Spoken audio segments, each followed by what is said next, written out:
The Ramsey County Board of Commissioners office is called to order. Would the clerk please call the roll? Fretham. Here. Mattis Castillo. Here. McDonough. Here. McGuire. Here. Ortega. Aye. Reinhardt. Here. Carter. Here. And Commissioner Reinhardt, would you please say the Pledge of Allegiance for all of us while the rest of us mute? Thank you. I pledge allegiance to the flag of the United States of America and to the republic for which it stands, one nation, under God, indivisible, with liberty and justice for all. Thank you very, very much. The agenda of our meeting is before you. Is there a motion? So moved. Second. Thank you. There's a motion and a second. Is there any discussion on the agenda? And if not, would the clerk please call the roll? Reinhardt. Aye. Fretham. Aye. Mattis Castillo. Aye. McDonough. Aye. McGuire. Aye. Ortega. Aye. Carter. Aye. Thank you very much. The agenda has passed and the minutes are before you. Is there a motion? Move approval. Second. Thank you. And so, is there any discussion on the minutes of our last meeting? If not, would the clerk please call the roll? Reinhardt. Aye. Fretham. Aye. Mattis Castillo. Aye. McDonough. Aye. McGuire. Aye. Ortega. Aye. Carter. Aye, and thank you. The minutes have passed. I'm going to turn directly to the county manager for our COVID information section. Thank you, County Madam. manager. Thank you, Madam Chair and members. Good morning. Today is a general COVID informational update as opposed to a full-blown briefing. I'm going to give a few updates on behalf of Public Health and IMT, Incident Management Team Finance. And of course, all of the key links to information are provided in the board packet, whether we're looking at the situation update dashboard or the vaccine information and where things currently stand. 3 brief updates today. As of this morning, it was reported on the news that there are new criteria that have been outlined by the state of Minnesota related to vaccine rollout prioritization that takes us through phase 1B, tier 4, I believe. MDH has briefed our public health department on these next steps and changes. Public Health Director and Deputy County Manager Kathy Hadeen will be with you on the Zoom conversation here should you have specific questions for her, but needless to say, the state is moving toward its next level as it reaches a closer target to the initial tier 1A vaccination areas that started the prioritization for the state. One other update related to testing for everybody here. Sorry, I'm scrolling through all these updates that come at once. As Ramsey County has opened up clinics to finish the educational and childcare needs in the county, MDH staff visited one of the large vaccine clinics. And I just wanted to comment, particularly following last week's first information around what we're seeing in terms of racial disparities and ethnic disparities across vaccine distribution, both across the country in the state of Minnesota and still here locally in our data as well. MDH commented that our clinics are the most diverse clinics they have seen anywhere else. And I just want commissioners to know, and anyone else watching today, that as the data came out for the first time last week and we got to look at it, we know we have been constrained in certain ways by the initial rollout of how we need to focus on it. We've talked about that here with the board. We don't view that as an excuse, and it's not the data and the outcomes we want to see as we move forward. And I really want to give a shout out to Public Health, who brought confidence to me last week that this is rolling out here locally in more than just words, but in terms of action on the ground and the efforts being led in public health through the incident management response, through community-focused approaches, and we anticipate to see changes in that data as we go. We will continue to report on our race and ethnicity data with all of you as we go forward. And we hope to lead the state in that work and be an example of how to do this vaccine rollout equitably in a way that ensures that those most likely to contract and have significant impacts from COVID are the first ones vaccinated. That benefits the entire population, and it is also aligned with Ramsey County's vision and values. So great to hear the news from MDH. We have a lot more work to do, and we'll continue to keep this as a topic in front of you in the weeks ahead. Finally, brief mention of the fact that the Senate passed the American Recovery Act or American Recovery Plan last week. And that means there are competing House and Senate versions of a generally similar bill now sitting in Washington. Of course, that bill still needs to go through final passage to reach its conclusion. We could talk more as we go through today.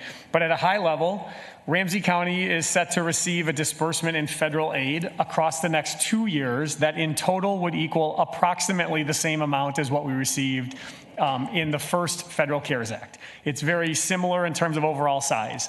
The way in which this bill has been structured is more clear in terms of areas in which the federal government is seeking that the aid for local governments be invested, while also still leaving a wide range of latitude to ensure that local communities can respond on the ground.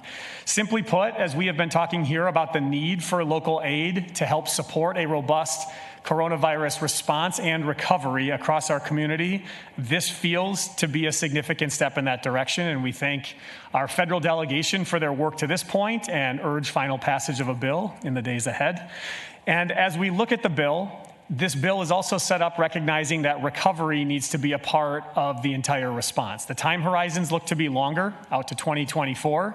There are more immediate elements within the $1.9 trillion bill to address needs such as food and basic needs, housing instability and rent supports, continued vaccination and testing efforts. So many of the efforts that Ramsey County stood up independently in the first round of CARES Act funding appear to be federal priorities in this bill, which creates an opportunity for the county to think both to evaluate what worked well before, to see if those items are being addressed in other spaces this time as we begin to look at how to ensure that our organization, alongside working with our community, is established not only for a short-term management of COVID, but to address the needs that surely will continue to be with us in 2022, 2023, and 2024.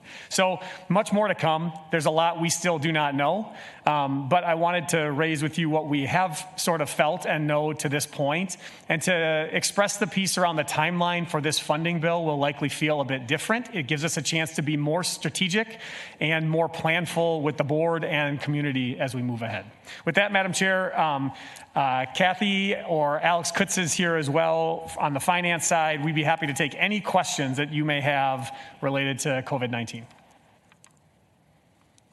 Thank you very much for the overview of our COVID information, and certainly there is a lot on the ground. We look forward to continuing to receive the reports that you give us on a weekly basis regarding vaccination and the ability to ensure that as we roll out vaccine and with additional assistance, we are also able to see the equity of distribution that we are looking forward to.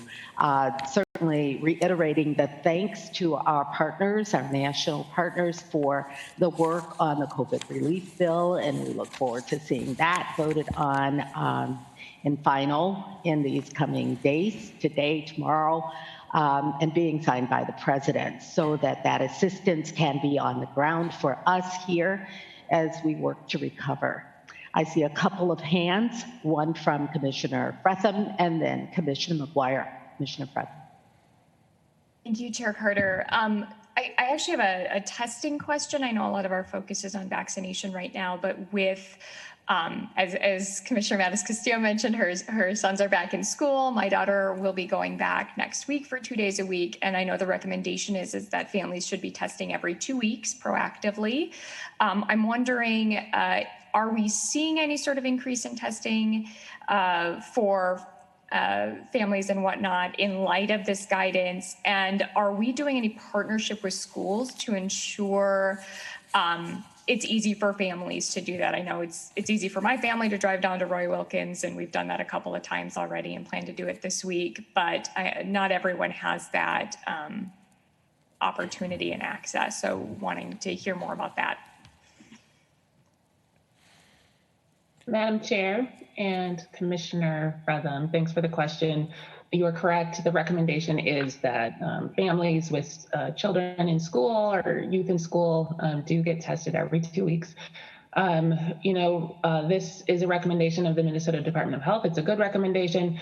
At this time, there is no work to get tests in the hands of families and students right now. I'm not sure if MDH has a plan to do that forward. They do have the contract with Vault Health, which has the saliva tests that are available to use. So right now the recommendation is to either go to your clinic or go to a state-run testing site like the Roy Wilkins site in St. Paul in order to obtain those tests. What we're seeing right now is a pretty static number at that site of probably averages around 3,500 people a week getting tested. That's actually pretty low compared to the numbers of people who were being tested back in November and December. And we're seeing positivity rates still stay pretty low. They fluctuate a little bit, a point or two at that site, but certainly with the numbers of youth in school, we also recommend that people do get tested every other week. Chair Carter, may I ask a follow-up? It seems with that Vault connection, there might be a way to enlist schools, in the same way that they are sending food home with students and whatnot, to also be sending those test kits home with students every 2 weeks for families that might not have the opportunity to go down. I wonder if that's something we could bring to MDH to make sure people have ample opportunity to take advantage of that guidance, so we make it as easy as possible.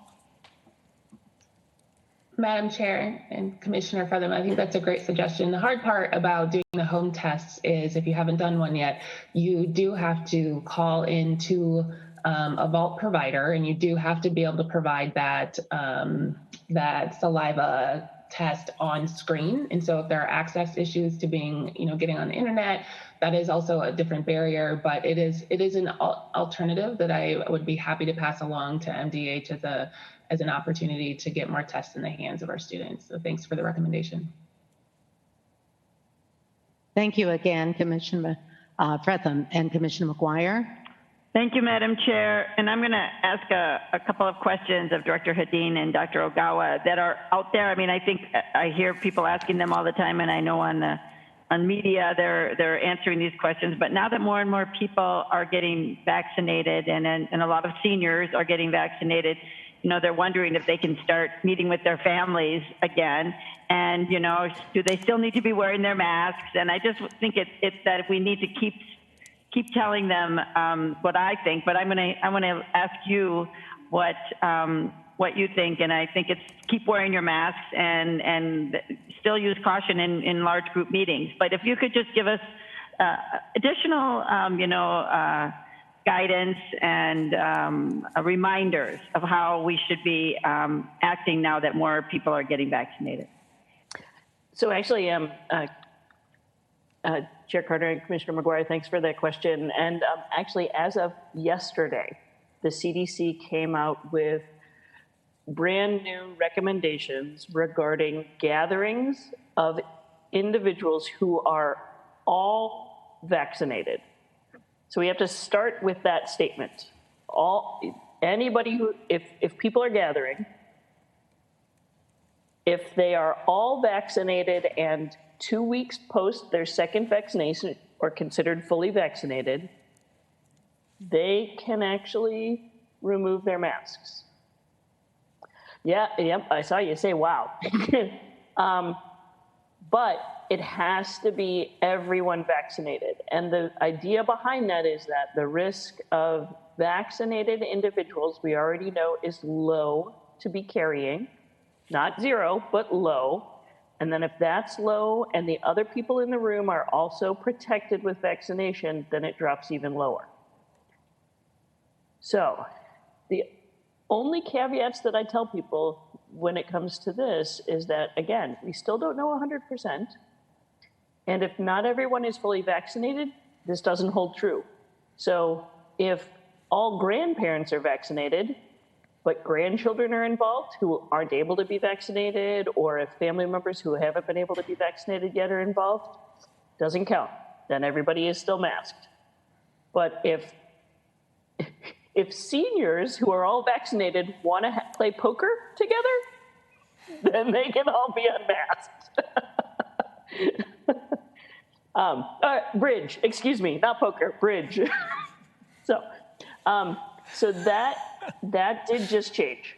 But until the entire party is fully vaccinated, people shouldn't be removing their masks. And in situations where we don't know if people are vaccinated or not, we assume that they are not. And so therefore, no masks removal. We stay with masks. Is that helpful? Yeah, that's really helpful. Thank you so much. And did you say 2 weeks after your second vaccination? So you have to give it 2 weeks after your second vax. So it's not immediate. Okay, thank you for that clarification. I'm getting questions about that. So I appreciate it. Thank you. Absolutely. And again, this is changing minute by minute, which is good, but yeah. Thank you. There also are changes to quarantine as well, but not fully yet. And there are situations in which when people are fully vaccinated but exposed to positive individuals at home, there are certain restrictions that still come with that, especially for individuals who are caring for patients. So I just want to be careful about that as well. Thank you for the question and for the update. Thank you. Commissioner McDonough? Thanks, Madam Chair. I wanted to go back to Ryan's comments on the relief package that was passed by the Senate, moving through the House with the president's signature. A couple of things I just wanted to validate and support the approach here and being strategic. You know, the first time around, I think we really needed to get that money out the door extremely quickly. People really needed it, but I think there is a little bit more stability this time around in making sure that, you know, are there gaps or pockets that were missed last time, or how do we use this money to build some long-term or medium-term or even short-term stability into it versus a quick windfall, or windfall might not be the right way, but a quick infusion to get folks through for a short period of time. So I appreciate that, support that fully. And then, and Ryan, I already shared this with you, but you know, as you mentioned, you know, it looks like for the local share, it's about the same as the first time around. But there's also other pots of money where we'll be getting a share. You know, I was on the call with the HUD folks yesterday, and the affordable housing gal shared with me there's $5 billion in there for addressing homelessness and short, medium, and long term. And there's some real flexibility in those HUD dollars, and they're going to be using the home allocation for the entitlement communities, which Ramsey County is one and St. Paul is one. And I've already reached out to Deputy Mayor Tincher and as we're preparing for that, but she indicated that our allocation will be 3.6 times what our normal home allocation is, which is a lot of money. And so as we're tracking the money piece, I'd like to make sure we're getting updates about any specific pots where we're getting direct local allocations. You know, whether it's in food support or other areas besides the home. There might not be any because there's not a lot of formula money that comes directly to local government other than in HUD, but I think that's going to be important and a big piece of the strategic conversation moving forward. And then just, you know, I'm going to share here publicly on this mask question. I intend to never give up my mask the rest of my life. I really don't. I mean, Asian culture's had masks for decades here, and for the right reasons. And you know what? I am never giving it up, and there will be times I always wear my mask.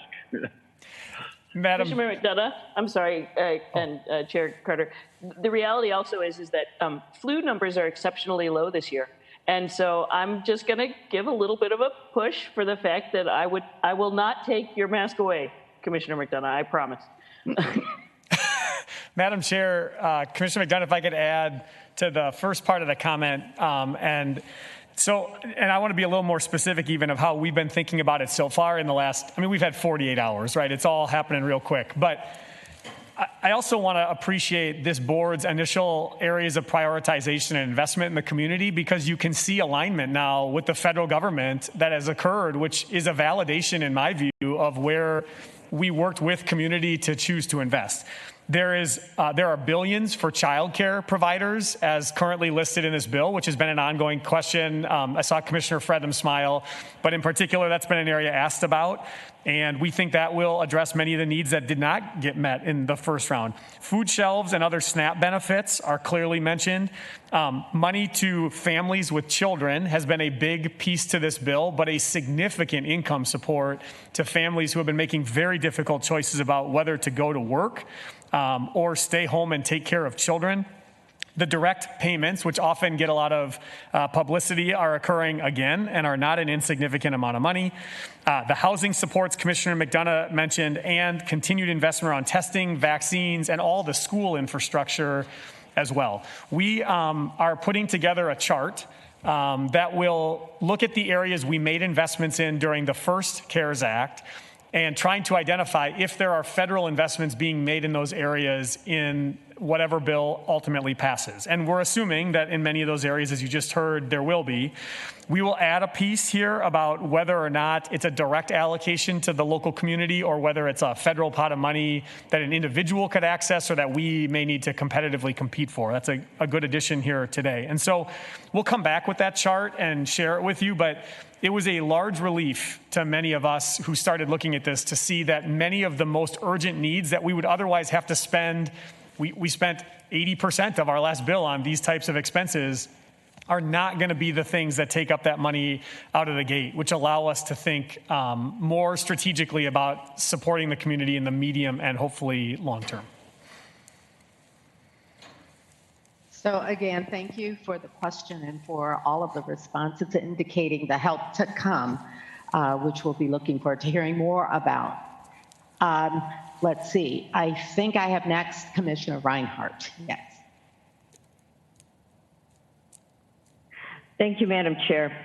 And I'd like to weigh in on the mask issue as well and share that I was able to get my first shot last Friday.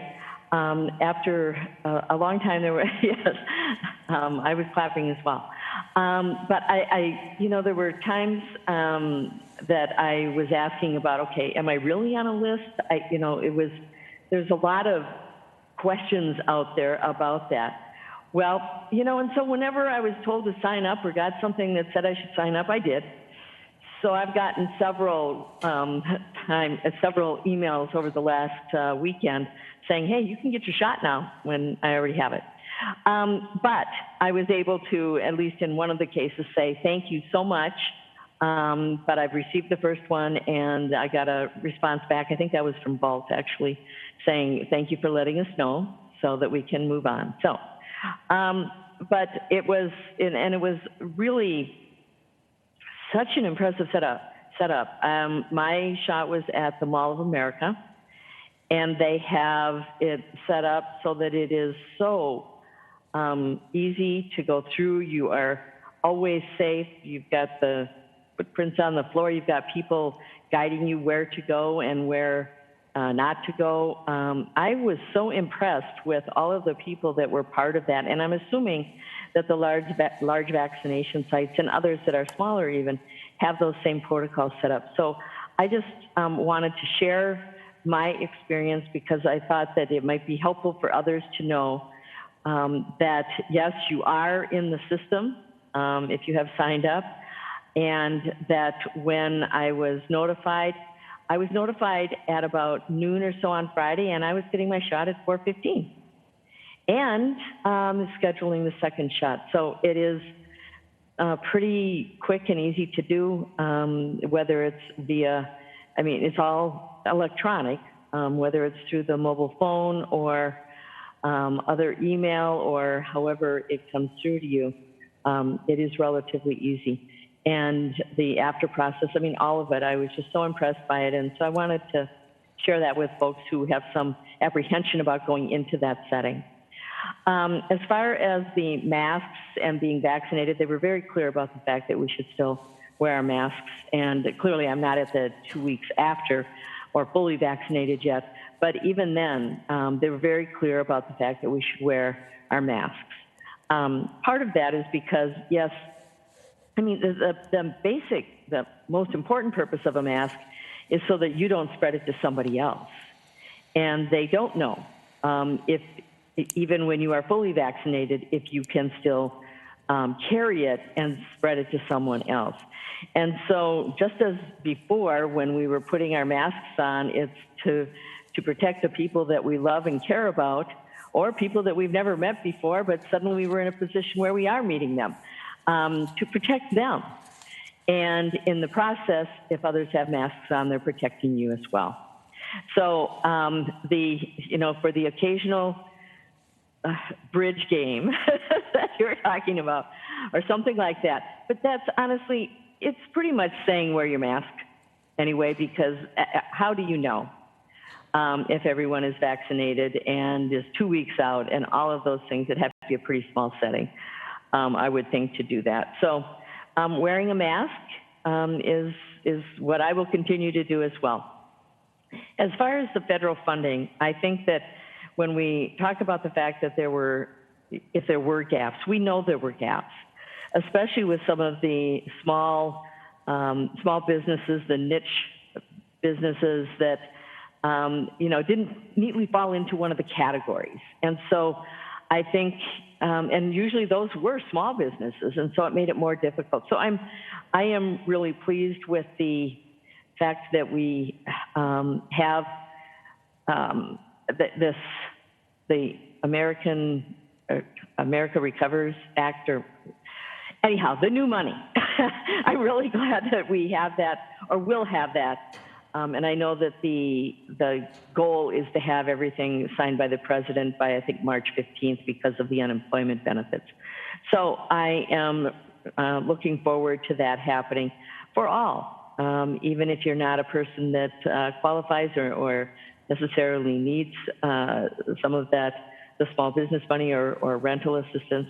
The fact is, as Paul Wellstone said, when we all do better, we all do better. And that's what this is about. It's not about who's getting what, as far as I'm concerned. It's about the fact that we are all working together to build back America. And so I am really pleased and looking forward to what we can do with the help that we are getting. And I like the fact that it's over a 2-year period, so that there's not this, even for the counties, there's not this big influx and then, okay, scrambling to make sure that it all gets spent the way it's supposed to. This is a very planful way of providing those funds as well that helps us plan for the future, as I think, well, I know other commissioners have commented on that as well, that it will be a stable way to move forward and have impacts for many years to come. Thank you. And thank you very much, Commissioner Reinhardt, and all who've responded. I want to check in with Commissioner Matas-Castillo. I had seen your hand. Does that mean that your questions have been responded to?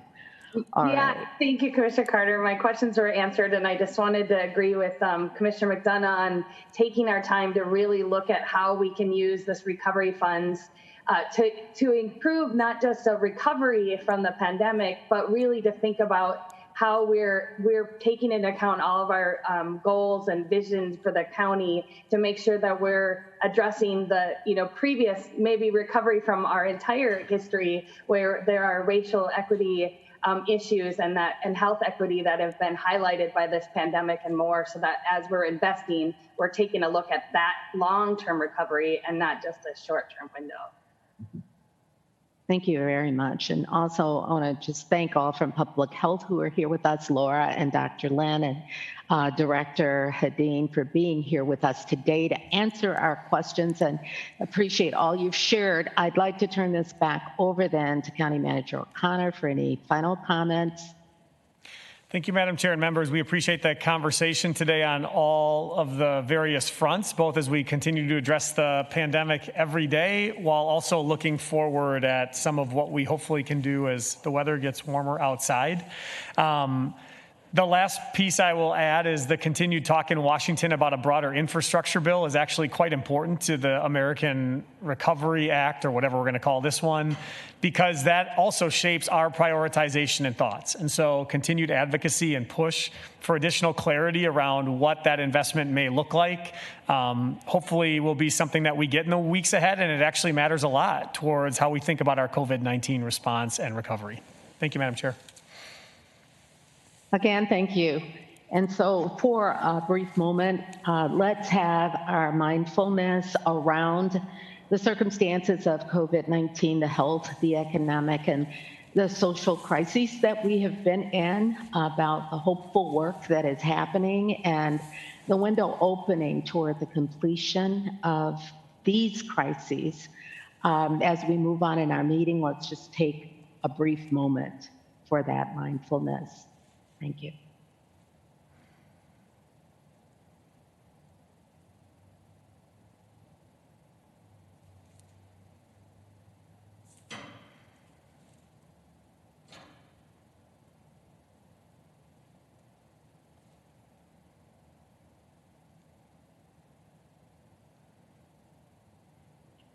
Thank you very much. And we will move on with our agenda. We're going on to the administrative items, for which I'll call on Commissioner Reinhardt. Thank you, Madam Chair. I would like to move item number 4, which is civil unrest public safety response. Pull that. Number 5 is inclusion of support for Hmong American Partnerships requested bonding change in the 2021 state legislative platform. And number 6 is the December 2020 report of contracts, grants, and revenue agreements, emergency purchases, sole purchase, sole source, single source purchases, and final payments. I'll second. Thank you very much for the motion and the second. Is there any discussion on the items not pulled? Thank you. Without discussion, then, would the clerk please call the roll? Reinhardt, Aye. Fretham, Aye. Matas Castillo, Aye. McDonough, Aye. McGuire, Aye. Ortega, Aye. Carter. Aye. Thank you very much. Those items have passed, and I'll go back to item number 4 for a motion. Madam Chair, I would move approval. Thank you. Thank you. There is a motion and a second. I pulled the item, and I know that we have the opportunity, because of the sheriff or someone from the sheriff's office here with us today, to ask a few questions.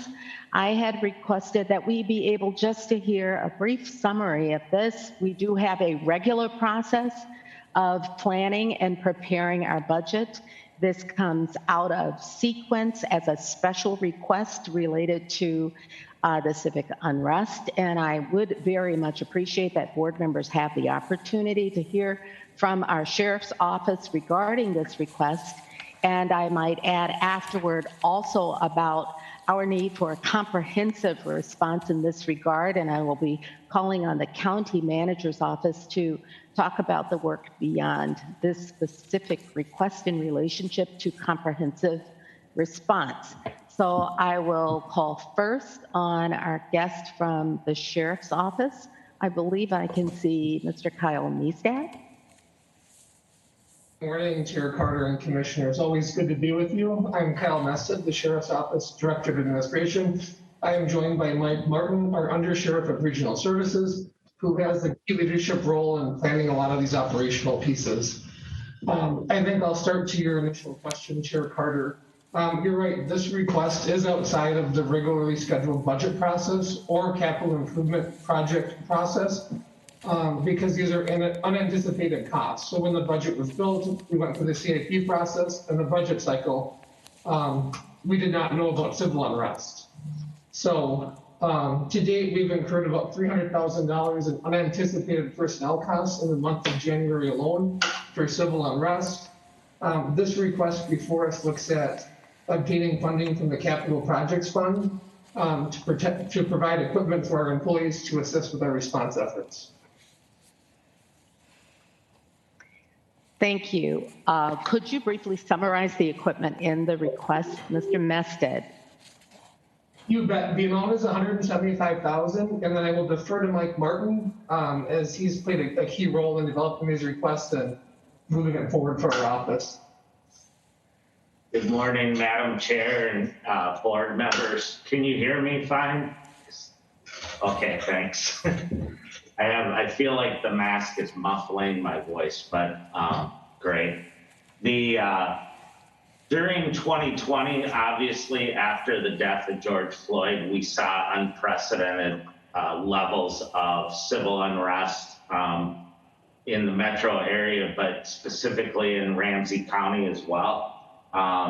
One of the things that we learned was that we needed more staff that were trained and equipped to deal with civil unrest. Prior to that, we only had a small group, about 20% of our sworn deputies, who were actually equipped with the equipment and the training to respond to civil unrest. But last year we had to pull in almost all of our sworn staff to assist because of the number of buildings that we had, the multiple events going on simultaneously. So we have had a need to equip our entire sworn staff with equipment to protect themselves in these situations, and also with training so that they know how to operate. We can't just take a deputy who's never been trained in handling civil unrest and put them on a line where they're going to have things thrown at them and they're going to have people in their face. We need them to understand how to kind of de-escalate in those situations and not take independent actions.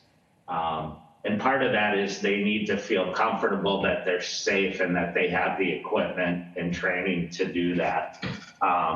So one of the things that's important to us as well is to be able to protect the Ramsey County buildings. Our law enforcement center here, we have a jail where we have a responsibility to protect the people that are inmates in our jail. We have the 402 building. Obviously, we have our courts and the courthouse downtown. We have important buildings like the Plato building that house our emergency management, our elections, and other important things. And then obviously Metro Square and the other Ramsey County functions. So we wanted to make sure our entire staff was trained. We not only are in the process of equipping them, but also training them in over the past several months in use of force, reminding them of what the law is, how we protect people's civil rights, de-escalation training, dealing with people that are in emotional distress or people that are in crisis, and also in issues around cultural competency and understanding why people are have traumatic experiences in the past in dealing with law enforcement, and why we may be the focus of some of their anger. So, and then the other kind of unusual thing that we've had over the last few years is counter protests. So we have people who show up to demonstrate their First Amendment rights, and then we have people showing up to attack those people or intimidate those people by open carrying rifles and threatening them. And then obviously the incursion at the U.S. Capitol really put us on notice that we need to step up our efforts in protecting our facilities and making sure that that's not something that we risk here. And unfortunately, that event has empowered a lot of people to believe that they also could do something like that. We continue to get ongoing intelligence information that's coming in from our state, local, and federal partners with information about folks that are intending to do stuff like that and disrupt the First Amendment activities that are going to occur here during the trial. So we want to make sure that we're ready for that. We're also obviously our staffing is lower right now than it had been historically. So we want to make sure that we can be as effective as possible in what we're doing. Hopefully that kind of lays the groundwork. Thank you both for the summary and for all that you've mentioned, specifically the preparation that is needed, the confidence that is needed by your officers, the protection of the civic rights of individuals who choose to peacefully protest, and just the summary of the request. I have a number of questions that will be asked, and just appreciate your being here to share with us today. I'll call on Commissioner McDonough, and then Commissioner Reinhardt after that. Thanks, Madam Chair. Just an observation or comment, because it's not really a question because I think I know the answer here, but on the request for board action on the first page under recommendations, line 3, we're identifying $33,622 as 2019 canceled funds from the general fund balance. And then actually on page 3 in the line item there, we actually credit that $33,622 is coming from the Sheriff's Office 2019 year-end savings. My experience would tell me that that money, once those books closed out, actually rolled into the general fund, as all year-end savings does, to be part of the general fund. So it looks like we're clawing back out of the general fund money that's already rolled there to give the Sheriff's Office credit of trying to at least come up with some dollars to help pay for this. I think it's a little disingenuous. But I do appreciate the 2020 year-end savings and the 2020 additional revenue that the sheriff is bringing to the table. That's helpful. But it begs the question here, because we've seen so many requests from the Sheriff's Office at the end of the year for budget holes, and now we're seeing line items where it indicates that they actually have had year-end balances. I would that we get a 5-year accounting of the year-end balances of the Sheriff's Office to just see how that's been lining up with these requests, these past requests to help fill budget gaps. Thanks, Madam Chair. And thank you for that relevant question and request. I will check in then with Commissioner Reinhardt. Madam Chair. Oh, go ahead. Madam Chair, Commissioner McDonough, I have Alex Kutza here to answer the first question asked by Commissioner McDonough relative to the general fund balance and the Sheriff's Office year-end piece. Thank you for being prepared to respond to that now. Thank you, Alex. Thank you, Chair Carter and Commissioner McDonough for the question. And Mr. Meestad can correct me, but what happens with the 2019 is that money was encumbered. It would have fallen to the bottom line after a period of time. Instead of letting it fall to the bottom line, we worked with the Sheriff's Department and said, okay, we're going to redirect that money that was originally encumbered. So it wasn't actually in the general fund balance. It was encumbered, and we are going to use it towards this, working with the Sheriff's Office. So I understand what you're saying, Commissioner McDonough. In this case, that money was set aside.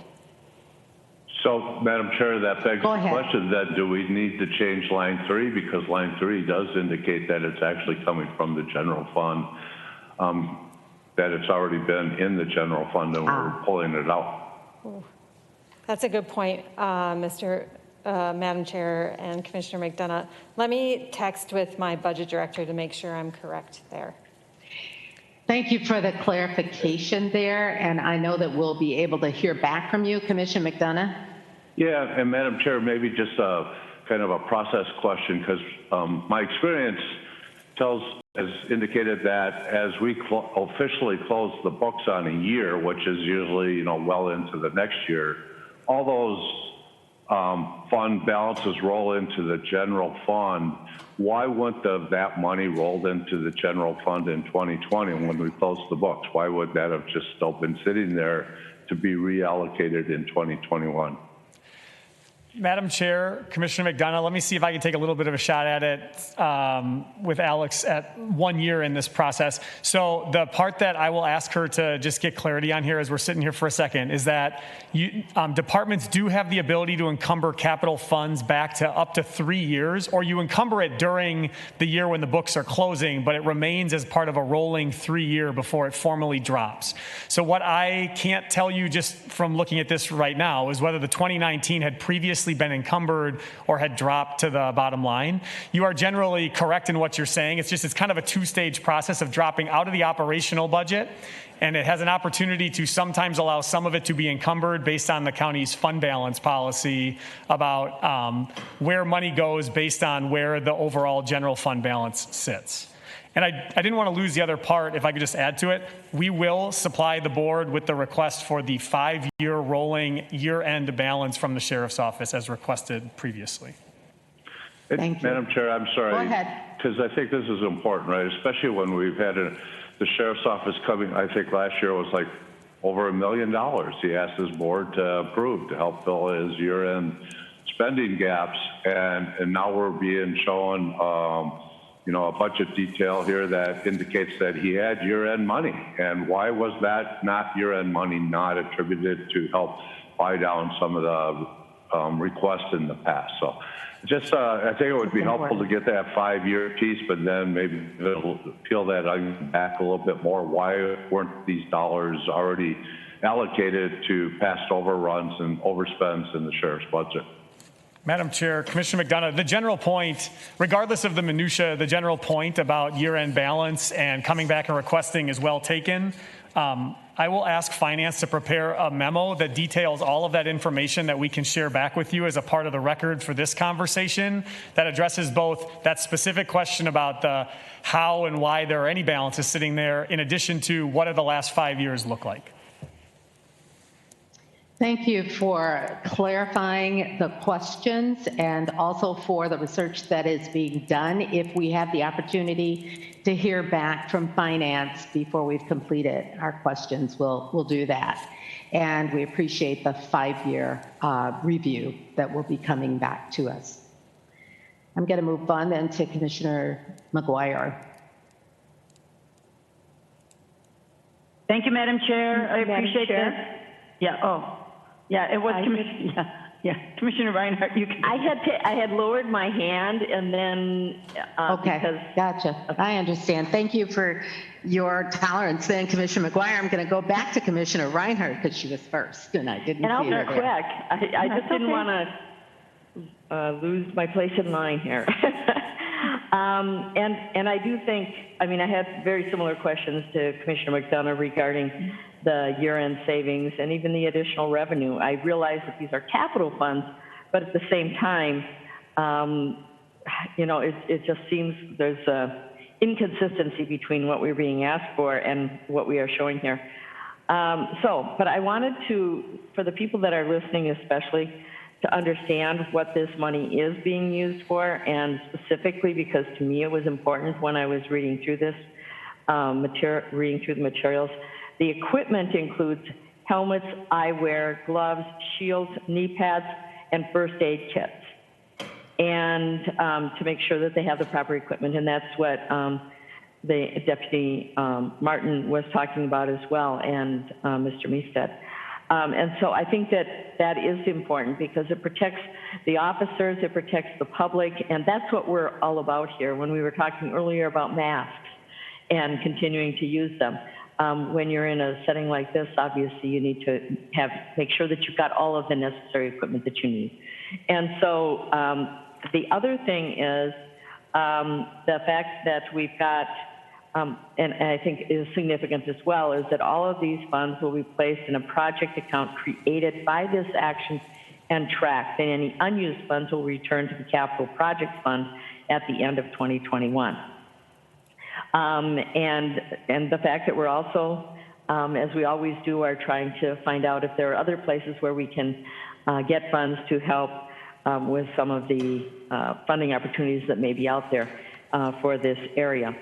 I would like to give a huge amount of credit to our CFO, Kutza, and the staff, because I know that all of our budgets, regardless of which department it is, it's very complex to see how funds are used, where they should be moved to, and how to make sure, especially in COVID, the COVID era, I guess, to make sure that we can get what we need done.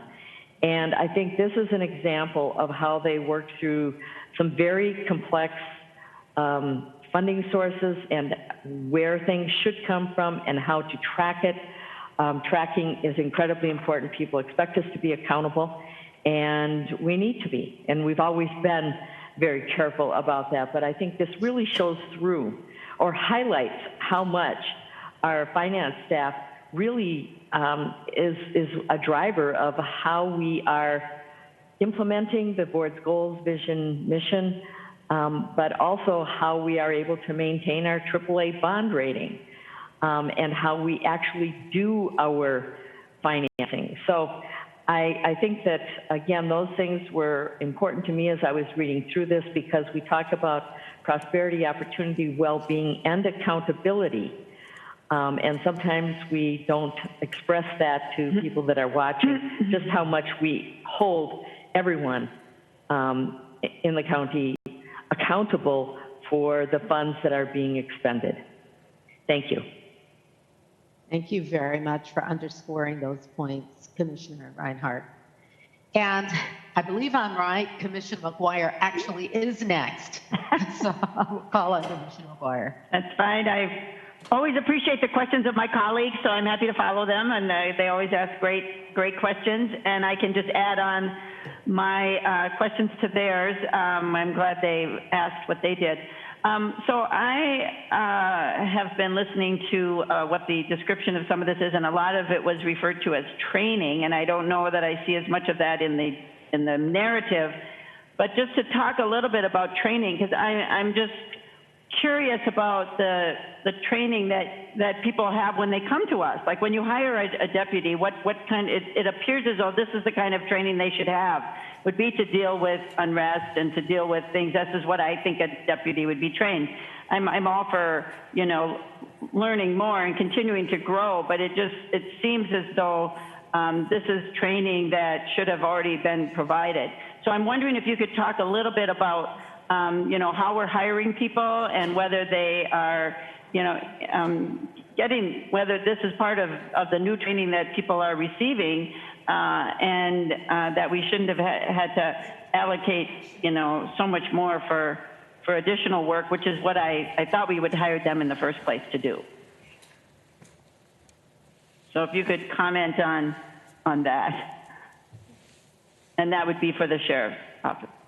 Madam Chair and Commissioner McGuire, when folks get on board, they go through a rigorous background and selection process. They go through all the state mandated training. And alone in 2020, we focused our training on sexual assault response, conflict management, responding to people with mental illness, emotional and psychological disorders, understanding and responding to excited delirium, implicit bias, cultural diversity, as well as the regular use of force and other mandated training. So we do offer a very robust training during the onboarding process and thereafter. We did have about 55 folks trained for mobile field force response. Mobile field force was a collateral duty, so not all staff were trained initially for civil unrest, because prior to the last year or so, there was never a need.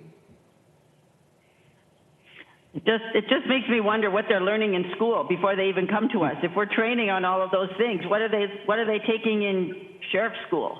They must come to us with some degree of law enforcement. So it does make me wonder that we should really be focusing on what law enforcement's training them before they even come to us, because it feels like those are all things that would be, that would have been known before they came to us. So it's just a question that I'm, if you can get me any more background, like what are they learning in school before they come to us? And so I appreciate all the work that our sheriffs are doing in the community, but I do wonder about these additional charges that would not have been foreseen in the budget before this. Madam Chair, Commissioner McGuire, just one brief add to that part about training. To be clear, the project account being established is not to fund training, which is an operational budget need that needs to come out of the sheriff's $60 million operating budget as it currently exists, approximately. But that is not funded in this request. You can see that specific items. Commissioner Reinhardt, I believe, was the one who read the list of items previously that are authorized as a part of this particular project account. Thank you. I really appreciate you clarifying that, County Manager. I mentioned in my preliminary remarks I didn't see it in there, and that's why I was wondering why there was a focus in the description of what that was. So thank you for that, County Manager. I agree. I didn't see it in there, and it's not for the training. So just was commenting on the fact that that was part of the description of these funds that I was hearing. But thank you. Thank you for that. Madam Chair, could I comment? I would say thank you to Commissioner McGuire for that clarification as well, because when we heard the description, we did not see it in the item, but we did hear training mentioned, and with appreciation for the fact that people do need to be aware of how to de-escalate and manage circumstances. That is an expectation of a deputy, and we thank you that you're ensuring that is the case. With that, on this point, I will call on Commissioner Reinhardt. I just wanted to comment that I know several law enforcement officers that have gone through the school. I don't think it's called sheriff school, but law enforcement school, and it is very vigorous. And I guess I would kind of compare it to attorneys. I mean, you have to continue to get continuing legal education credits every year, and there are certain areas that you don't learn everything on every area, and so it would be good to get more information on that, but I think that it's very similar to that. But I do know that the training that they go through is very vigorous and taxing before they are able to graduate and come into the enforcement. So I just wanted to put that out there, that's from my personal experience, what I know, and the continuing education credits that are required in attorneys or nurses and many other fields as well. And that has to be in their normal budget. So, quick back to Commissioner McGuire, and then we'll move on. Thank you, Okay. and I appreciate the full circle that this has taken, because that was my question in the beginning, and I appreciate Commissioner Reinhardt just ending with that. That's my point as well, that they should come trained, they have vigorous training, and continuing ed should be part of their budget, and it should be, and it's not even part of this request. So I'm just clarifying all of that, that it's not really part of this, that it definitely needs to be part of their budget. All right, a related conversation, but not a part of the request that we're looking at today. Commissioner Matas-Castillo. Yes, thank you, Madam Chair, and thank you for the opportunity to ask a few questions. I fully support providing personal protective equipment for our officers on the line. We want to make sure that every employee in Ramsey County is protected in whatever way possible, and I understand that requires additional equipment that can't be shared or passed on that we might have used pre-pandemic. So I appreciate that, and I'm supportive of the RBA. Your introduction allowed for some room for questions, and it's not often that someone from the Sheriff's Office comes and talks to us, so thanks for allowing us to ask additional questions so we can get understanding. PPE is only part of how we protect individuals, and my question is around how are we preparing the deputies and the officers who are either going out to the line in the case of civil unrest, and we hope that that doesn't reoccur again. But I know many of them have had traumatic experiences. When you're looking at someone from our community and in that conflict, it can trigger among the deputies their own post-traumatic stress response. And it's a very different thing when we are in conflict with members of our community. And so I just wondered if you could share how you're preparing and or helping our deputies recover from that traumatic event so that it doesn't then go to escalation elsewhere as part of their own protection and care for each of the deputies. Madam Chair and Commissioner Mattis Castillo, thank you for that question. It's really important to us, and that's part of why we're putting so much thought and so much effort into what we're going to be facing here over the next few months. We have a very robust EAP program. Obviously, the county has one. We also have peer support here because oftentimes deputies don't want to go outside. They're nervous about talking to people who are outside. But we have relationships. We have deputies here who are trained in peer counseling to meet with deputies who are have some trauma or PTSD from prior incidents. But we also have relationships with other agencies if they want to talk to someone who's outside of the sheriff's office. I know this past weekend I connected one of our deputies with someone outside who had an issue he wanted to talk about but didn't want to talk to someone internally and didn't want to go to EAP. So that's important, but we also have deputies who are trained in peer counseling who will be at the roll calls in the areas where we're staging deputies to talk to them, to address them, but also to assess, hey, maybe this deputy's been standing on the front line for 4 days straight, having things thrown at them and being insulted, and maybe it's time for them to rotate out and do something else. So we're being very cognizant of that. And one of the things I just want to quick address the training issue is the training that they get pre-service before we hire them. Oftentimes, it's very surface training, and it's also not always consistent with the values that we expect from our deputies, because a lot of the pre-service training facilities are outside of the metro area. They're in areas where they don't deal with diversity like we do in urban issues and the kind of people who are very much in need and challenged. They're teaching them how to be cops in rural areas and areas that,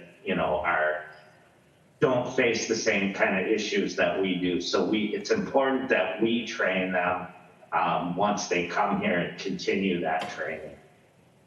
So I hope that answers your question. Yeah, thank you. And if I could just follow up, since you mentioned training again, in your earlier comments, you talked about that you're focused on de-escalation, as well as protecting the First Amendment rights of those people who are coming to share their grievances and to lift up their voices around this issue. And then you mentioned that you're doing some additional training between de-escalation and cultural understanding. Who is doing that training, and how have you engaged our communities of color to work alongside and with our officers so that they fully understand? As you mentioned, a lot of schools that provide the certification for law enforcement are in rural areas and don't have that experience. But you mentioned, we have different issues. We have a much broader racial diversity here. Your deputies are racially diverse. How are we doing that training in partnership with our communities of color to make sure that we're addressing both the long-standing history with law enforcement and communities of color, but also on how do we de-escalate in these situations to protect First Amendment rights? Thank you, Sheriff. Madam Chair and Commissioner Mattis Castillo, we have community members who work with us, who work with our deputies constantly on training them and understanding cultural issues. I don't know who's doing our cultural competency training within the Sheriff's Office, and I apologize, I can get you that name, but we also have them come to our roll calls and our staging and address the deputies and talk to them about, the concerns that the community might have. Last year it was very helpful after the death of George Floyd because everyone's emotions were running very high, that they kind of talked to the deputies and explained to them, hey, here's how people feel in the community, and this is why it's important that, you understand that and be able to take some, we have to be able to take a lot of grief and understand that that's coming from a historical trauma as opposed to it's being personalized.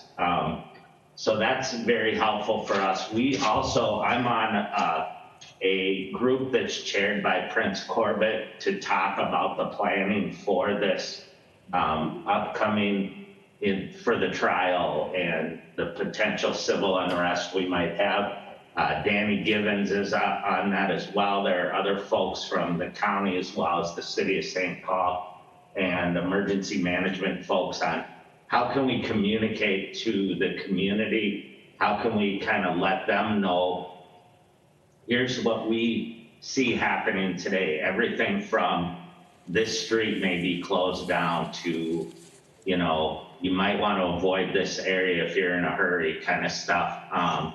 And as well as emergency stuff. If a tornado's coming in the middle of a large First Amendment activity, how do we get them to trust when we tell them that they need to leave and seek shelter, that we're not just, trying to get them to leave?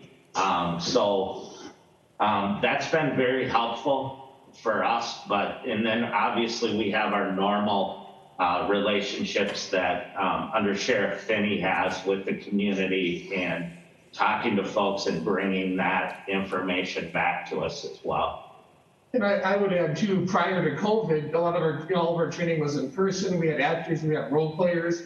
We were working on contracts, but COVID obviously slowed down the ability for that in-person sort of dynamic. So we're leveraging some other smaller options in the interim, but.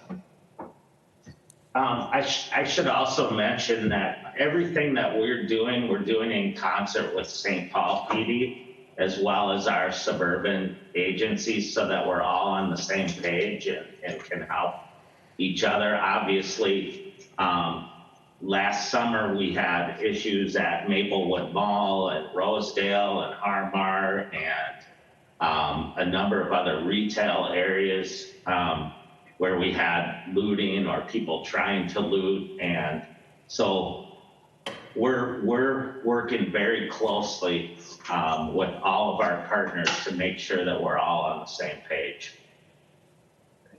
Thank you. I appreciate you answering my questions and having time to answer some other questions. I would say it would be nice to have your office come before us more often so we don't have to bombard you around any RBA that we get, because I really do think that we need to make sure that we're taking care of our line officers and that we're building that relationship with community, and that at times we're not then inadvertently harming that same relationship that you've worked so hard to build by setting up an organization around career criminals and where the racial impacts are there. And so I think that we've got some opportunity here to do this really well together and to think through things. And so just appreciate your questions. And again, I support protecting our line officers. They're doing a fantastic job in a really hard time. And I think that's important, is that this is about the officers on the line. So thank you very much. We have one final question from Commissioner Fretham, then we're going to need to move on with an agenda ahead of us for the day. So Commissioner Fretham, before we are prepared to vote on this item, we'll also hear back from our finance department on a clarifying question. Commissioner Fretham first. Thank you, Chair Carter, and thanks to all my colleagues who spoke. To Commissioner Mattis-Castillo's point about that partnership and opportunity to discuss, one of our charges, duties, responsibilities as the board is to plan for and make recommendations for an integrated law enforcement system. And without this foundational knowledge that you've shared, it makes it really hard for us to do that work effectively. And to the points expressed by Commissioner McDonough and Commissioner Reinhart, transparency and accountability to taxpayers for how funds are spent is one of our responsibilities. So when we have questions about this, it's really important to be able to have that flow of information. And as others have stated, obviously we want to protect our frontline staff, including our deputies and officers. And for that reason, I feel really compelled to support this motion, but I feel like I need to call out that the timing could breach some trust in the community, right? So it's a bit disingenuous to say we didn't know about civil unrest before, but then to also point out we experienced it last summer, right? And obviously the events at the Capitol on January 6th really did put us on notice. But my understanding is that some of these ongoing threats and concerns were very highly related to later in January around the inauguration. So did we not have that equipment then? How were our staff protected then? I ask this because right now we are, facing likely protests related to racial justice in response to the trial of Derek Chauvin. And despite evidence, documented, neutral party evidence that the vast majority of those demonstrations for racial justice were peaceful, 93%. There was also, that same research pointed out that authorities were more likely to use force against demonstrators associated with the Black Lives Matter movement relative to other demonstrations. So it is concerning that we are moving on this now and that we didn't move on it earlier in January, when there seems to be, based on data in the past, and obviously that's not entirely predictive of the future, that there was more risk potentially earlier in the year with some of those groups that you also highlighted. I don't know if that's necessarily a question unless you want to speak to it and the process in developing it and the timeline for determining the need. But I do want to call out that there are members of our community that might feel that with this timing right now is problematic.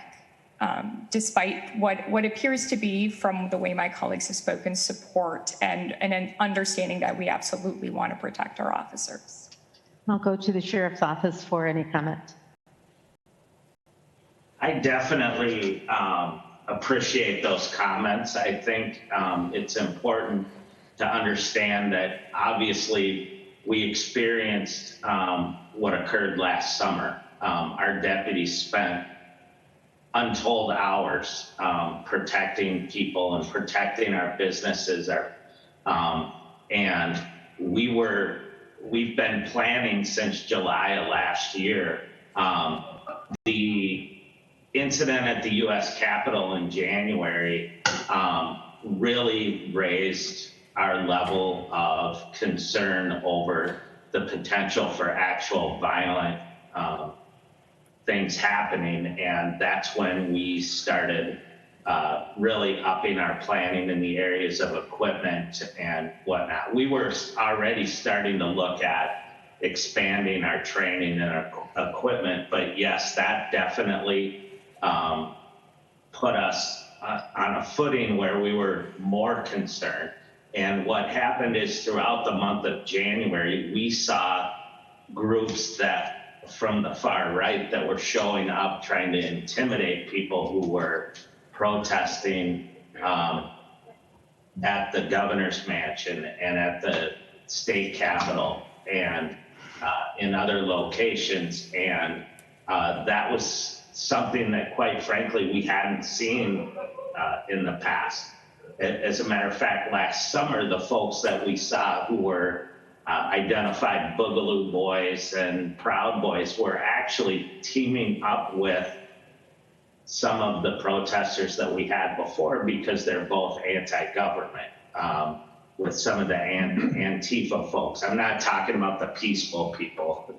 Obviously, that's not our concern, but we saw a greater risk to the community and to the people who are there to express their First Amendment rights peacefully, and we saw a greater need to protect them. So while I understand that the timing isn't, it's actually never probably gonna look good, it's really important that our staff have that equipment to protect the community, to protect businesses, and quite frankly, to protect our way of life and the way that we thrive in Ramsey County with our businesses and expressing our First Amendment rights and having awesome, livable communities. So thank you for the question. I'd be more than happy to answer any others.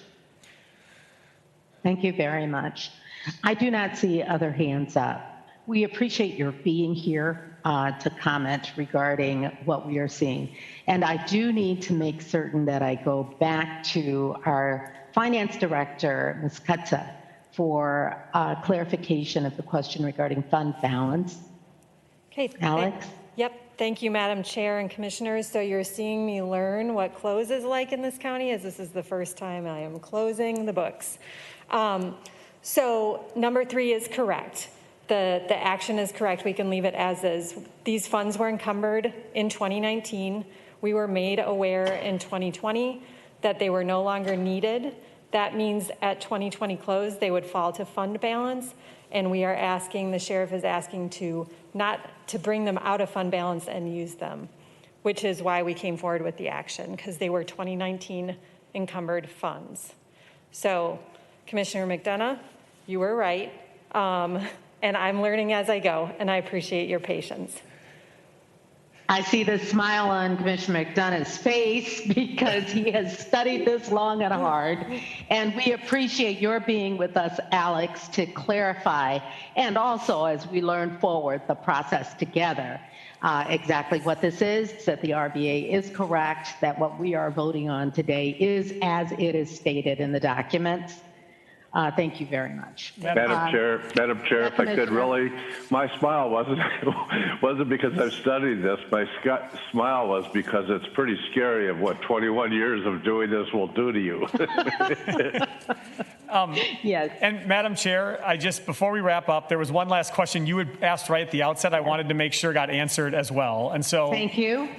If your question was, what are the holistic planning efforts going on across Ramsey County? Because keeping men and women on the front line safe in law enforcement is but one part of a much more holistic and larger response that recognizes that having to have law enforcement intervention is actually the last resort in a world where we hope to de-escalate and work in trauma-informed ways with a community that's grieving and in pain before those moments come to a flashpoint. I appreciate Under Sheriff Martin's earlier comments about his involvement joining the group around civil unrest planning happening across Ramsey County. That's a multi-jurisdictional effort that spans the county. And if you were to see in the request for board action here today, we did include an attachment about the article that went to the organization last week, and page 6, which would be a part of that attachment, laid out a number of areas in which we are doing work around residents' needs and community healing, how we're trying to support our employees, how we're thinking about food and basic need preparation, learning from last summer, business needs, and ongoing communication support. So I wanted to highlight that and make sure we touched on that before you moved on. Thank you. Now, I very much appreciate that you did. I certainly had asked that question and would have come back to you, actually, because it is very important that we underscore we are preparing in multiple ways, in comprehensive ways, to be supportive of and engaged with our community and with an equity lens. Once again, I want to say thank you to the Sheriff's Office for being here today to share with us information around this RBA and also to respond to the questions that we asked. We are in a position now, having had ample discussion on this item and with no further hands raised, to request a roll call vote. The motion and the second has passed. Would the clerk please call the roll on this item? Reinhardt, Aye. Fretham, Aye. Mattis Castillo, Aye. McDonough, Aye. McGuire, Aye. Ortega, Aye. Carter. Aye.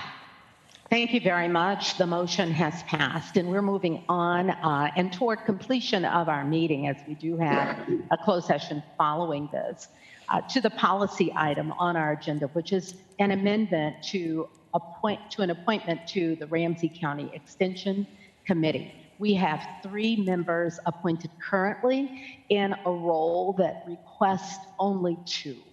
And so we are moving 1 to an alternate. Is there a motion, please? I'll move. So I'll second. Thank you. There is a motion and a second. Is there any discussion needed on this item? Thank you. Will the clerk please call the roll?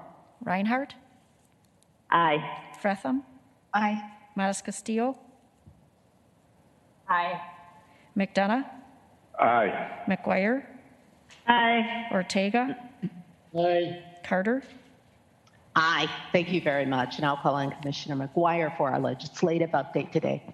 Thank you, Madam Chair. We've already spent some time, and I thank County Manager Ryan O'Connor for this. We've spent some time talking about the American Rescue Plan, which we're hoping the House takes up today and votes on, and we're looking for our state direct aid, for our direct aid to counties. So the federal direct aid to counties. So we're hopeful for that.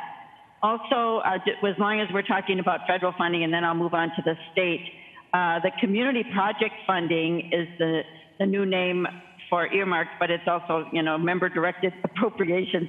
But our staff have been in close contact with Congresswoman McCollum's office over the last month to learn more about the processes and talk about the projects for that community project funding. A few key points, everyone, that I want people to know: these are not large amounts of money. They range from a couple of $100,000 to 1.5 million, so it's not to fund huge projects. It should be a one-time appropriation, and each House member is going to get a certain number, maybe 10 projects per House member. So we're looking at which projects we might submit. So the deadline for Congresswoman McCollum's office is Monday, March 15th, and so other offices haven't set a deadline. And so you'll be hearing more about this, and we'll be talking more about those projects. So just wanted to give a heads up on the community project funding issue. So now moving on to the state issue, and this is the deadline week for the state legislature. So committees are meeting long hours as usual. So this means that bills have to have passed through one of the bodies, either the House or the Senate, by this Friday. So that is to move them along. So the committees are all meeting. Just a few highlights from the week, and I want to thank my colleagues for all their work at the Capitol. Commissioner Carter testified on the governor's transportation bill. Commissioner Fretham testified on asthma prevention, and I've heard from people that heard the testimony that both of you did a great job. The Department of Human Service waivers bill that we are hopeful will pass is moving forward. We're grateful for that. And our additional beds for Regents Hospital is moving forward as well. So that's all good news. I want to give a shout out to one of our staff persons, LaSharon McDonald, who testified in the Early Childhood Committee on Family Home Visiting. We want to thank her for her work on that.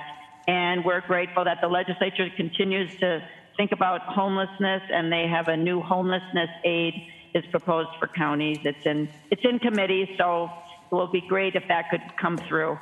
So with that, Madam Chair, the African American Family Preservation Act got 2 hearings.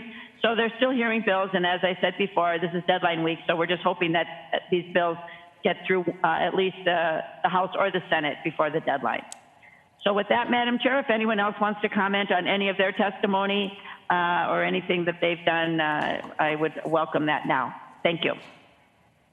Thank you very much. I don't know if there are others who have additions to this. I know that as we go around in our updates, we may hear yet more. I see no hands at this point.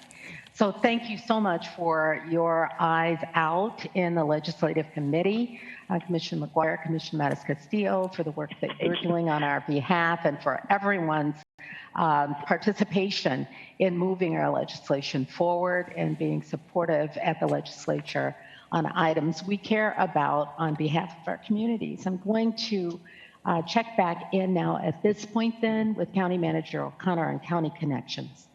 Thank you, Madam Chair. I have no county connections today. We talked about it all during the COVID informational update. I had a feeling that could be the case, and thank you very much. We'll move to quick board and committee reports around the table, beginning with Commissioner Fretham, alphabetically throughout. Commissioner Fretham, are you there? Yeah, I'll be brief. Commissioner McGuire and I got to meet with folks from the Rice Creek Watershed District to get an update on projects that they are working on in the community.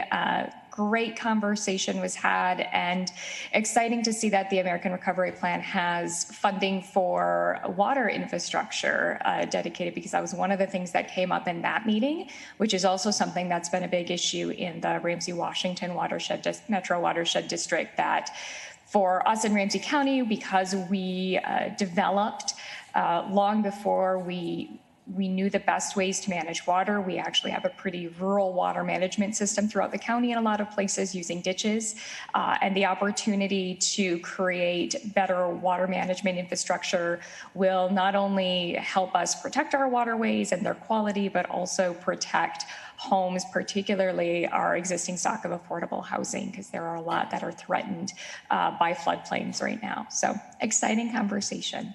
Thanks. Thank you very much. And Commissioner Mattis-Castillo. Yes, thank you, Madam Chair.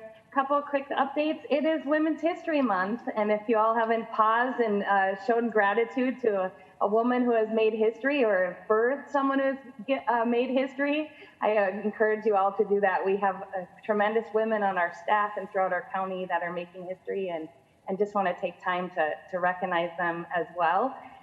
We have our final community engagement around the South Maplewood properties this week, Wednesday. If folks who are interested to participating, we encourage you to do that. As we know, stakeholders for that property are everyone that is in Ramsey County, and so you can sign up to participate on our website or on the City of Maplewood's website as well, and Commissioner Reinhardt might want to add to that. And then last thing, on Thursday at noon, we are going to do with the Coalition for the Homeless a Twitter storm around homelessness, and I know Commissioner McDonough is our lead on homelessness, and just want to encourage everyone to participate as we raise our collective Twitter voices to raise the issue on homelessness in Minnesota and in Ramsey County in particular. Thank you, Madam. Thank you, and what a great storm it will be. We appreciate your highlighting those items for us. I'll move on to Commissioner McDonough. Thanks, Madam Chair. I tweet about 3 times a year, but I'll be tweeting on Thursday. Yeah. And with that, I'll quickly say no report. Thank you. Commissioner McGuire. I appreciate you tweeting on that. I don't tweet often, but my office does, and I'm grateful for that. So I'm sure we'll be tweeting as well. Madam Chair, just a couple of things. I want to give a shout out to Ling Becker. We know our dynamic Workforce Solutions Director, who spoke at our Rotary yesterday and just highlighted the work that they're doing with TechPack and the repurposing computers and making these tech packs to send out to the community. It's such a great program, and our community of Roseville Rotary was really excited to hear about that. Also, it's the NACO Legislative Conference that's going on now, and I know a lot of us have meetings that we're going to. I had public safety yesterday. Give a shout out to Judd Freed, who's still a star in that public safety committee and authoring great resolutions for really good emergency management services. So that this week and next week, the NACO Ledge Conference will be handled virtually, as we all know. And then finally, Madam Chair, I'm going to do an almost county connections, but I'm grateful that I get to do it. It's a letter from a city council person, Jason Netton, in the city of Roseville, and it's highlighting just some of the great work that we're doing together. And if you'll indulge me, I just want to give a shout out to the partnerships that our parks is doing with our cities and the Rice-Larpenteur Alliance. So here it is. He sends it to our Parks Department, Christopher Lankowski, copies Mark McCabe, and myself. And it's, Christopher, I would like to thank you for lots of great work and partnerships in the last several months. We met at the pillar painting at the Lake McCarran's Beach Picnic Pavilion. This was a great, painting during the Rice-Larpenteur Alliance event. And we in Roseville and the Rice-Larpenteur Alliance appreciate that partnership. The partnership to host the Rose sculpture and the discussion on more public art there in the future, which our Parks Department has been very receptive to. I would also like to thank you for clearing the walking paths there. I used them about a week ago and have seen many people on them this winter. It's a welcome way for people to move away from the traffic on Rice Street and into the park.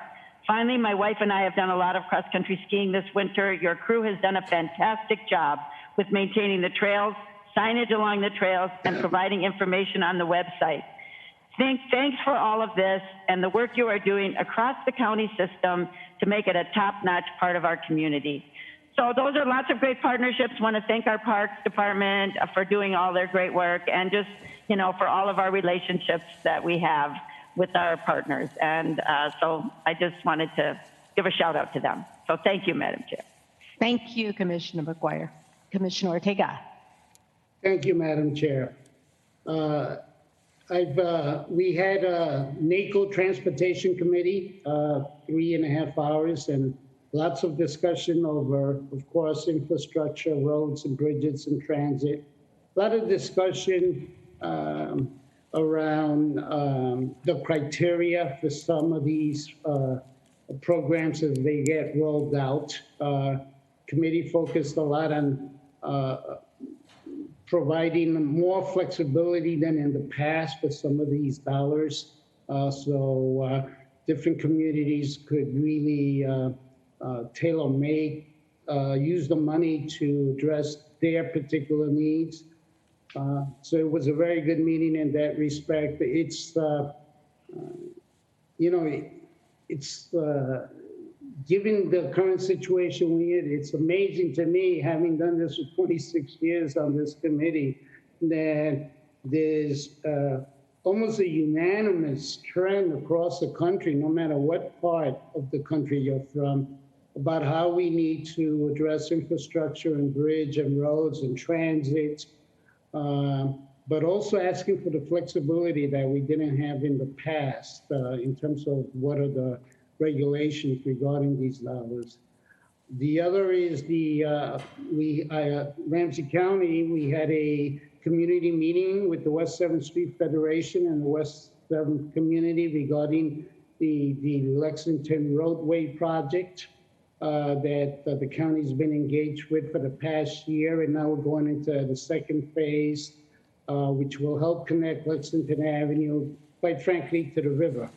And that is a bad connection there. If anybody has traveled along Shepherd Road, most of Shepherd Road, except for 1 or 2 access points, you cannot get across to the river if you live on one side of Shepherd Road. So great interest by the community, very happy with the work we're doing there. And then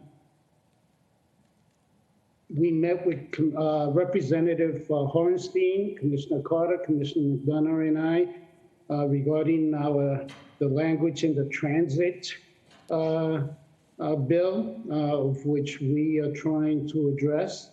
That was a very good meeting, and hopefully we just keep advocating our position on transit, and we could get some of that language changed. Thank you, Madam Chair. I'll stop there. Thank you, Commissioner Ortega. Appreciate the update, and I'll call on Commissioner Reinhardt. Thank you. Well, I'm not going to repeat everything that everyone else has said. Obviously, there's a lot going on right now, and I think that's all good, trying to, just put the pieces together. I will mention that I was part of the Minnesota Geospatial Advisory Committee, and we had a meeting that we meet quarterly. And it is amazing how much the geospatial data helps us in policy making in every area that we've just talked about. Having the data and being able to target funds so that we can get the best outcomes. That's really what it's about, is getting the best outcome regardless if it's in transit, environment, housing, sheltering. I mean, all of these different aspects, being able to know where the need is most is incredibly important. So with that, I have no other comments. Thank you very much. And so that leaves me, and I'll just mention a couple of things. We've already talked about the work in the legislative arena and spoken about the African American Family Preservation Act. And I will just say that on that, I was able to be a part of a town hall together with Senator Champion and also Representative Agbaje. And it was well attended by people from organizations and from people in our community who are very supportive, I might mention, of the work that we are doing here in Ramsey County around ending displacement to the extent possible, where we can support children to stay in their homes and remain safe with family and or extended family, and of our support also of the African American Family Preservation Act. I also want to share that on the NACO front, National Association of Counties, I mentioned County Government Month. And I think last time I said it was this month. It is not. So you are not seeing a rash of messages and things of that sort. It is April of every year. And in this April, there are a number of tools that are online for us to use in making sure that we are able to share how counties matter and how clear has it been this past year, of course, but counties matter always in the work that we're doing. There are a number of tools also for community to use. So I'd like to just call to attention for teachers, for nonprofit organizations, for those who have the opportunity to help us share what counties do, you know, known as that invisible layer of government from time to time. I don't think that's true anymore, but to help us share and engage people in the work that counties do. The NACO.org site, that's NACO.org site, look for County Government Month and the tools that can be shared, games online, information and coloring books for the youngest, and other ways of sharing the work of counties. With that, I appreciate all your focus and attention during this meeting, and of course, all of the work that we're doing together. And without further ado, then we are going to adjourn this meeting. But first, I do want to share that we have an upcoming closed meeting on a legal matter that will proceed 10 minutes after our close. Will allow you time to fresh your coffee and check a message or two. And then we also have a county board virtual workshop this afternoon on the future of the Ramsey County Historical Society and Gibbs Farm, and that will be chaired by Commissioner Reinhardt again at 1:30 today. So with that now, we are going to take a break until, let's make it 10:50, and we will see you at another link for our closed public session, board members only. Thank you so much. We're adjourned. Thank you. Good meeting. Thank you. Thank you, everyone. Take care.